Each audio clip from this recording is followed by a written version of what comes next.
네, 어제 열린 탄핵심판 5차 변론 기일에 출석한 윤 대통령이 비상계엄 당시에 선관위에 군을 투입한 것은 자신이 직접 지시한 것이라고 밝혔습니다. 또한 홍장원 전 국정원 1차장이 주장한 정치인 체포 지시와 관련해서는 정치인이 아닌 간첩 체포 지시였다고 말했습니다. 한편 탄핵심판 증인으로 출석한 이진우 전 수도방위 사령관과 여인영 전 계엄 사령관은 대부분의 신문에 증언을 거부했는데요. 자세한 내용 박주희 변호사와 함께 짚어보겠습니다. 어서 오세요. 네.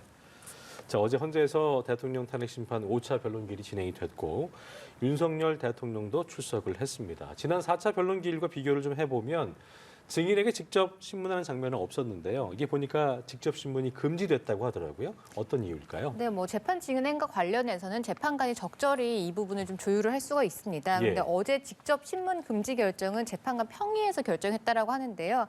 아무래도 이 탄핵 심판의 이 당사자가 대통령이잖아요. 그렇게 되면 대통령이 직접 신문을 하게 되면 증인들 입장에서는 사실상 심리적인 위축을 느낄 수밖에 없어요. 예, 그리고 유도 신문에 끌려갈 가능성도 있기 때문에 이 부분은 재판의 신뢰도라든지 이런 부분에 적절하지 않다라고 판단을 한 것 같고요. 또 지금 윤 대통령 같은 경우는 변호인이 좀 선임되어 있어서 변호인을 통해서 충분히 신문을 할 수가 있고요. 또 증언이 끝난 뒤에 직접 발언할 수 있는 기회를 주었기 때문에 재판 청구권이 침해당했다, 아니면 제한당했다 이렇게 보기도 좀 어려운 상황입니다. 예, 특히 어제 주목받았던 증인이 맨 마지막으로 출석한 홍장원 전 국가정보원 1차장이었는데 홍 전 차장은 그 비상계엄 당시에 윤 대통령으로부터 직접 정치인 체포와 관련해 지시를 받았다라고 증언을 했습니다. 이전에도 그랬지만 증언이 꽤 구체적이었죠? 네, 맞습니다. 홍장원 전 차장 같은 경우는 비상계엄 이후부터 계속 지속적으로 이 부분에 대해서 일관되게 진술을 하고 있는데요. 어제 탄핵 심판에서도 사실상 기존의 진술과 다르지 않았습니다. 홍장원 전 차장에 따르면은 이 비상계엄 당일 윤 대통령과 2번의 통화를 했다 이렇게 밝혔습니다. 첫 번째 통화는 8시 반경이었고 이 8시 반경 통화에서는 윤 대통령이 한두 시간 뒤에 중요한 일이 있으니 잘 대기해라, 비화폰을 잘 지참해라 이런 얘기를 했다라고 했고요. 그다음 두 번째 통화는 10시 50분경 이루어졌는데 윤 대통령으로부터 싹 다 잡아들이라 이런 지시가 있었다라고 합니다. 다만 구체적으로 누굴 잡아들여라라는 이런 명단에 대해서는 윤 대통령으로부터 직접 듣지 못했다라고 진술을 했고요. 다만 국군 방첩 사령부를 도우라라는 말을 해서 윤 대통령과 통화 끝에 이 여인영 사령관에게 전화를 걸어서 이 체포종 명단을 받아 적었다 이렇게 구체적으로 진술을 했습니다. 예. 지금 말씀하신 어제 홍장원 전 차장의 발언을 들은 윤 대통령이 발언이 끝나자마자 이제 직접 반박에 나섰는데 간첩 수사에 협조하라는 의미였지 계엄에 대한 것과는 무관하다고 주장을 했고 당시에 어떤 전후 상황들 누구와 통화를 했고 누구와 어떤 얘기를 했고 하면서 좀 다소 강한 어투였고 이게 툭툭이 책상에 툭툭 치면서 반박을 했는데 어제 대통령의 그 반박 발언 어떻게 좀 들어보셨습니까? 어제 윤 대통령 같은 경우는 홍 전 차장에게 전화를 했던 건 격려 차원이었다. 그리고 국회의원이 아니라 방첩사를 도와서 간첩들을 잡아들이려는 취지였다. 이렇게 반박을 했는데 반대로 홍 전 차장 같은 경우는 비상계엄을 논의하는 시점에 누가 격려 차원의 전화를 하느냐라고 해서 반문을 하기도 했습니다. 근데 기본적으로 재판이라고 하는 거는 증인들의 증언 그리고 관련 증거들을 토대로 결론을 도출하긴 하는데요. 사실 재판 전 과정에서 이루어지는 모든 게 사실은 재판관들의 심증을 형성하는 데는 영향을 줍니다. 그래서 당사자의 표정, 눈빛, 그리고 증인들의 표정이나 눈빛 이런 부분도 영향을 주는데요. 그게 직접적으로 영향을 준다기보다는 그게 다 복합적으로 사실은 심증을 형성하는 데 영향을 주죠. 그렇다고 해서 그래서 당사자가 굉장히 억울해한다는 표정을 준다거나 아니면 답답해한다는 표정을 줬다라고 해서 재판관이 저 사람 진짜 억울하니까 저 사람의 말이 맞겠구나 이렇게 판단하지는 않습니다. 그래서 전반적인 부분이 고려되긴 하지만 그게 직접적으로 재판관들의 심증에 영향을 주기에는 좀 어렵다 이렇게 보시면 될 것 같습니다. 네, 또 국회 측이 두 사람 간의 통화 기록을 공개하기도 했는데 이렇게 지금 양측 주장이 엇갈리는 상황에서 이런 두 사람의 통화 기록이 사실관계를 확인하는 데는 어느 정도 효력을 끼칠 수 있는가요? 꽤 중요하게 작용을 할 것 같습니다. 지금 윤 대통령과 홍 전 차장의 지금 진술이 굉장히 배치되고 있잖아요. 그렇게 되면 재판관 입장에서 누구의 말을 믿어야 될까, 누구의 말이 더 신빙성이 있을까에 대해서 고민을 하게 됩니다. 그럴 때 이 통화 기록과 이 통화 시간이 사실은 그 부분에 대해서 뒷받침해주는 자료를 사용될 것 같은데요. 그게 무슨 말이냐면 만약에 이 둘이 전화한 시간을 봤을 때 그 통화한 시각이 있다라고 해서 만약에 윤 대통령의 말처럼 격려 차원의 진술이었다. 아니면 뭐 홍 전 차장의 말처럼 이거는 뭐 체포 싹 다 잡아들여라는 진술이 있었다. 이걸 직접적으로 입증해주진 않습니다. 근데 다만 누구의 말이 더 신빙성이 있을까를 판단을 해봤을 때 홍 전 차장 같은 경우는 10시 50분이면 비상계엄이 선포된 이후 30분이 지난 시점인데 그 시점에 과연 격려 차원의 전화를 과연 했을 것인가 이런 부분에 있어서는 홍 전 차장의 진술에 대해서 좀 더 신빙성이 있다. 이렇게 좀 지지하는 이런 보강해주는 증거로는 사용이 될 것 같습니다. 그렇군요. 그 정영식 재판관이요. 홍 전 차장이 여인영 전 사령관이 불러주는 명단, 방첩 사령관이 불러주는 체포 명단이죠, 이른바. 이걸 받아 적던 중에 작성한 메모에 검거 요청이라고 적은 이유를 집중적으로 질의를 했는데 홍 전 차장의 어떤 진술에 의문을 보이기도 한 부분입니다. 이 대목 어떤 의미로 좀 받아들여야겠습니까? 재판관 같은 경우는 증인들이 하는 진술을 뭐 이쪽 저쪽 모두 복합적으로 봅니다. 어떤 게 더 얼마나 신빙성이 있는지 판단을 하는데요. 어제 정영식 재판관의 질문 같은 경우는 이 여인영 사령관으로부터 이 체포조 명단을 받아 적었다라는 이 홍장원 전 차장의 진술이 과연 신빙성이 있는지 이 부분을 검토하는 질문이었다. 이렇게 해석을 하시면 될 것 같은데요. 정영식 재판관 같은 경우는 이제 보안을 생명으로 여겨야 되는 방첩사령부 사령관이 아무리 대통령의 지시가 있다고 하더라도 그 명단을 과연 전화로 불러줄 수 있었겠느냐 이런 부분에 대해서 의문을 좀 제기하고 있는 것 같습니다. 네네. 그리고 국정원에게 직접 체포 지시를 한 게 아니라 방첩사령부를 도와라라고 했다라고 하면 메모에 이 검거 요청이 아니라 검거 지원 요청이라고 적었어야 되는 거 아니겠느냐라고 해서 이 홍장원 전 차장이 적었다라는 이 메모에 대해서 과연 신빙성이 있는지 없는지 이런 부분을 좀 검토하는 차원이었다 이렇게 보시면 될 것 같습니다. 네. 또 여인영 전 사령관의 진술도 보면 그 정치인 체포 지시와 관련한 국회 측의 질문에 증언을 거부했습니다. 형사재판에서 다투겠다라는 이유였는데 이런 여 전 사령관의 증언 거부가 윤 대통령 탄핵 심판에는 어떤 영향을 주게 될까요? 사실 지금 여인영 전 사령관도 본인도 내란 주요 임무 종사자로 이제 혐의로 기소가 되어서 재판을 받고 있는 상황이기 때문에 자신의 형사 재판에 불리하게 작용할 수 있는 부분은 증언을 거부를 할 수가 있습니다. 아마 이 여인영 전 사령관 같은 경우는 국회 측의 증인이긴 했지만 애초에 이런 진술 거부를 할 것이라는 걸 충분히 국회에서도 아마 예상을 할 수 있었을 것으로 보입니다. 그래서 결국 여인영 이 사령관이 정말 대통령으로 부터 체포 명단을 받아서 홍장원 전 차장에게 체포 지시주를 불러줬는지 이 부분은 사실은 뭐 다른 사람들의 진술이라든지 아니면 관련 다른 증거들을 통해로 입증해야 될 것 같은데 다만 어제 좀 주목해야 될 발언 중에 하나는 이 계엄 직후에 경찰에 특정 명단을 주고 위치 파악 요청을 한 사실은 인정한 바 있습니다. 그래서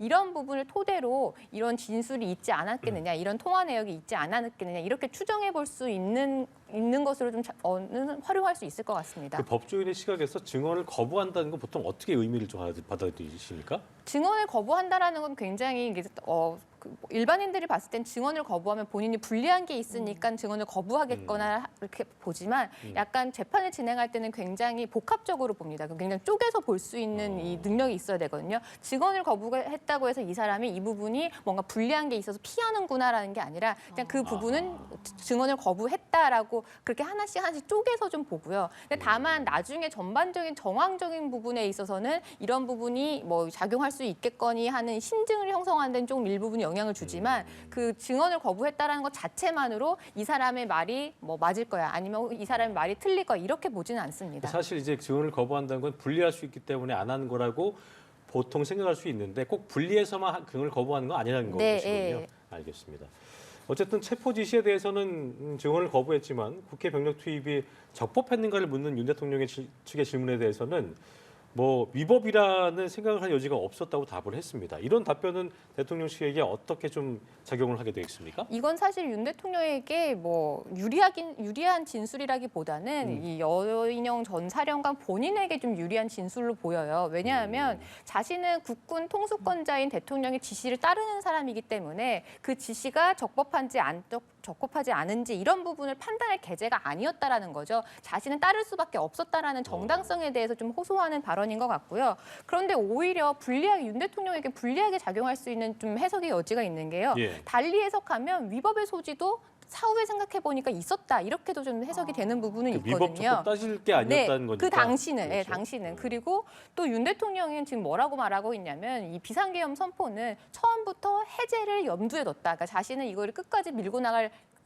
계획이 없었다라고 그렇죠. 계속 주장을 예. 하고 있잖아요. 그런데 이걸 지시를 따르는 입장에서는 윤 대통령의 심리적인 의중을 파악할 수가 없기 때문에 그게 해제를 염두에 뒀던 아니면 끝까지 밀고 나가려고 했던 지시를 받는 입장에서는 따를 수밖에 없었다라는 부분을 오히려 보강해주는 진술이기 때문에 윤 대통령 입장에서는 자신은 이걸 해제를 처음부터 염두에 뒀다라고 하지만 실제로 이거를 지시를 받아서 하는 실무자들 입장에서는 실행할 수밖에 없었다라는 부분을 입증하는 자료이기 때문에 진술이기 때문에 오히려 윤 대통령에게 불리하게 작용할 수 있는 진술로 보입니다. 그렇군요. 네, 또 마찬가지로 증인으로 출석한 이진우 전 수도방위 사령관 역시 이 윤 대통령과 통화를 한 사실을 인정은 했지만 그 대화 내용에 대해서는 대부분 답변을 거부했거든요. 그렇습니다. 이진우 전 사령관의 증언은 어떻게 들으셨어요? 이진우 전 사령관도 역시 내란 주요 임무 종사자로서 지금 기소가 되어서 재판을 받고 있기 때문에 본인의 형사 재판에서 불리할 수 있는 질문이기 때문에 증언을 거부할 수가 있습니다. 그런데 어제 질문 같은 경우 굉장히 구체적이었고 윤 대통령의 이 내란 혐의라든지 탄핵 심판에 굉장히 영향을 줄 수 있는 질문이었는데 뭘 거부를 했죠. 뭐 예를 들면 수방사 병력에게 국회 담을 넘으라고 지시를 받았느냐, 아니면 뭐 윤 대통령으로부터 4명이 1명씩 들쳐업고 나가라 이런 지시를 받았느냐 이런 부분에 다 이제 진술 거부를 했는데, 근데 다만 이 본인은 이런 계엄 지시에 대해서 적법하게 생각한다 이렇게 진술을 했어요. 근데 그게 반드시 윤 대통령을 지지한다라는 발언, 윤 대통령에게 유리하다라는 발언으로 보긴 좀 어려운 게 결국에는 자신의 재판과 형사 재판과 연루되어 있는데 그러면 이 지시를 따르는 입장에서는 그 지시가 적법해야 된다라고 판단을 했어야 된다라는 것이기 때문에 그 전제가 되는 계엄에 대한 적법하다라고 생각을 한다라는 것이기 때문에 사실상 윤 대통령을 위한 증언이기보다는 본인의 위한 형사 거라고 재판에서 하시는군요. 본인이 이런 한 행위는 적법한 계엄에 따른 것이다라는 부분이라서 본인에게 유리한 진술이었다 이렇게 해석하시면 될 그래야지 것 본인이 같습니다. 무죄를 입증을 네, 본인이 이런 주장할 수 내란 있으니까. 주요 임무 종사가 아니라 본인은 그냥 적법한 이 계엄의 지시에 따른 사람으로서 사실은 행동이 되는 거니까요. 예. 역시나 그 윤 대통령한테 불리할 수 있는 질문들에 대해서는 거부한 것. 이건 어떤 의미라고 보셨어요? 이 부분 같은 경우에 본인의 형사 재판에서 사실은 그 진술 자체는 사실은 뭐 지금 뭐 여인영 전 사령관도 그렇고 이진우 전 사령관도 그렇고 적법과 위법을 따를 계제가 아니었다라고 생각을 하지만 병력을 국회에 투입을 해서 국회의원들을 끌어나르는 거는 그 자체로 사실 위법하다는 판단이 충분히 그 상황에서 할 수 있는 상황이거든요. 근데 그 부분을 만약에 이 재판에 나와서 인정을 한다라고 했으면 본인의 형사 재판에 있어서도 내란 주요 임무 종사에 해당될 여지가 있기 때문에 그렇군요. 이런 부분은 사실은 증언을 안 할 수밖에 없는 상황이었습니다. 알겠습니다. 윤 대통령 발언 뭐 여러 발언들이 있었는데 이거 짚어볼게요. 어제 이런 발언이 있었죠. 실제 아무런 일도 일어나지 않았는데 지시를 했니, 지시를 받았니 이런 얘기들이 마치 호수 위에 빠진 달 그림자 같은 걸 쫓아가는 느낌이다라고 발언을 했습니다. 이번 탄핵 심판에서 지시 여부라는 것이 매우 좀 중요한 쟁점 사항이잖아요. 그렇기 때문에 대통령의 이런 발언이 또 중요해 보이는데 재판관들이 이 대통령의 발언을 어떻게 좀 이해했을까요? 윤 대통령은 조금 내란에 대해서 이런 결과에만 좀 사실 좀 초점을 맞추고 있는 것 같아요. 그러니까 실제로 국회의 업무가 마비가 되었느냐, 아니면 선관위의 서버가 정말 이 실제로 압수수색이 되었느냐 이런 부분에 대해서만 사실 초점을 맞추고 있는데 사실은 탄핵 심판은 이 공직자가 헌법과 법률을 위반을 했느냐 이게 사실은 큰 쟁점이거든요. 그렇기 때문에 이러한 실제로 이런 내란의 결과가 발생하지 않았다고 하더라도 이런 위헌적인 지시를 만약에 하급자에게 했다라고 하면 그 자체로 사실은 직권남용 권리행사 방해죄 미수나 기수가 해당이 될 수 있는 부분인데 윤 대통령은 자꾸 결과 발생에 대해서만 사실 좀 초점을 잡고 있는 것 같아요. 그래서 막 실제로 국회의원을 끌어내지 않았어도 끌어내리라는 지시만 있었다고 하더라도 사실 위법한 지시가 될 수가 있는 부분이거든요. 그리고 아까 여인영 전 사령관의 진술처럼 자신은 뭐 위법과 불법을 따질 수 있는 계제가 아니었다. 그러니까 그게 윤 대통령의 진위가 아니었다고 하더라도 지시를 따르는 입장에서는 할 수밖에 없었다라는 부분에 대해서는 이 부분을 좀 사실 간과를 하고 있는 것 같아요. 윤 대통령 측에서는. 네. 그렇군요. 예, 또 어제 좀 주목해 볼 만한 부분이 그 선관위에 대한 군 투입에 대해서 윤 대통령이 자신이 직접 지시를 했다라고 밝혔습니다.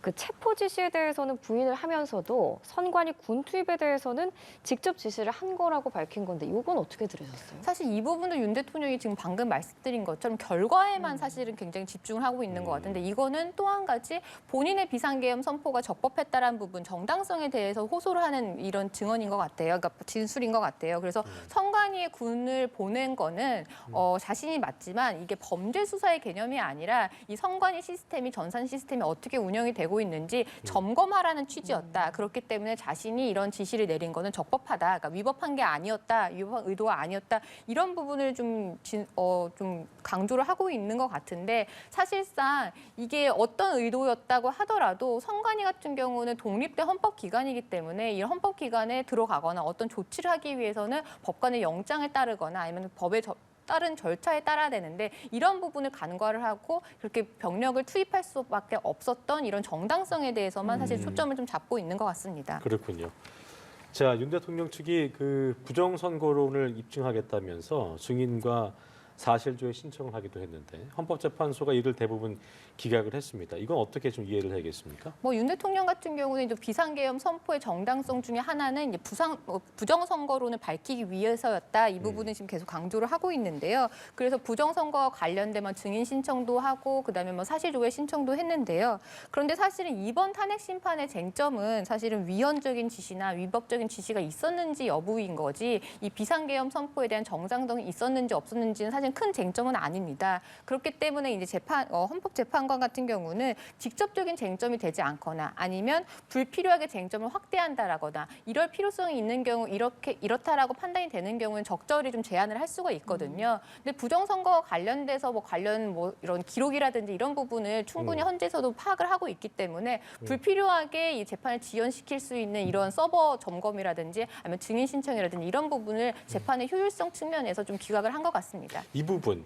그러니까 헌재가 윤 대통령 측이 투표자 수를 검증하자면서 선관위에 서버 감정을 제차 신청했잖아요. 이걸 기각했는데 요거에 대해서도 좀 말이 나오는 것 같아서 이 배경은 어떻게 보셨어요? 서버 감정을 만약에 이 탄핵 심판 과정에서 하려면 시간이 굉장히 오래 시간이 걸립니다. 걸리니까? 네. 근데 이미 지금 다른 증거, 부정선거와 관련된 다른 증거들은 받아줬어요. 예를 들면 이 투표 개표원들의 국적 범위라든지 이런 부분은 요청한 부분에는 받아들여졌거든요. 예. 근데 만약에 이 탄핵 심판에서는 직접적인 쟁점이 되지 않는데 여기서 만약에 부정선거를 한번 점검을 해보자, 선관위의 서버가 어떻게 되는지 점검을 해보자라고 하면 이 재판은요, 이 수도 없이 셀 수도 없이 아마 길어질 수밖에 없기 때문에 재판관들 입장에서는 적절히 부정선거라든지 피소추인인 이 윤 대통령의 측의 주장을 어느 정도 받아들여서 증거로 활용을 하지만 그 외로 불필요하게 재판이 지연된다라거나 아니면 쟁점이 확대되는 부분, 이 부분을 좀 지양을 하는 것 같습니다. 예, 내일 또 탄핵 심판 변론길 예정돼 있으니까요. 예. 어떤 내용들 나올지 지켜보도록 하고 마지막으로 형사재판 얘기도 잠깐 해보겠습니다. 윤 대통령이 법원에 구속 취소를 청구했거든요. 이게 가능한 건지 궁금하고 만약에 가능하다면 어떤 기준으로 판단을 내리게 되는 건가요? 일단 구속 취소라고 하는 거는 이제 구속 사유가 없거나 아니면 구속 사유가 소멸되었을 때 이제 청구할 수가 있는 건데요. 그런데 우리 형사소송법에서 규정하고 있는 구속 사유라고 하는 거는 주거가 부정하거나 아니면 증거인멸 우려가 있거나 아니면 도주 우려가 있을 텐데 사실 윤 대통령 측은 이 구속 사유가 없다 혹은 구속 사유가 소멸됐다 이 부분을 사실은 이유로 해서 구속 취소를 청구하는 건 아니고요.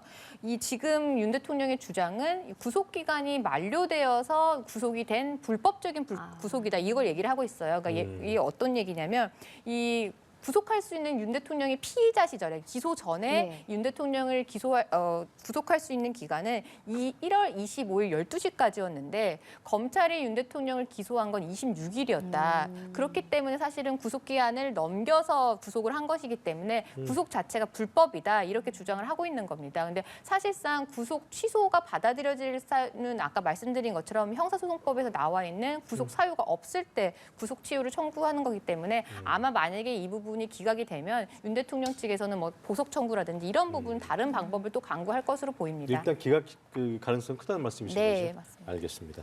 지금까지 탄핵 심판 관련 내용들 박주희 변호사와 자세히 짚어봤습니다. 오늘 말씀 고맙습니다.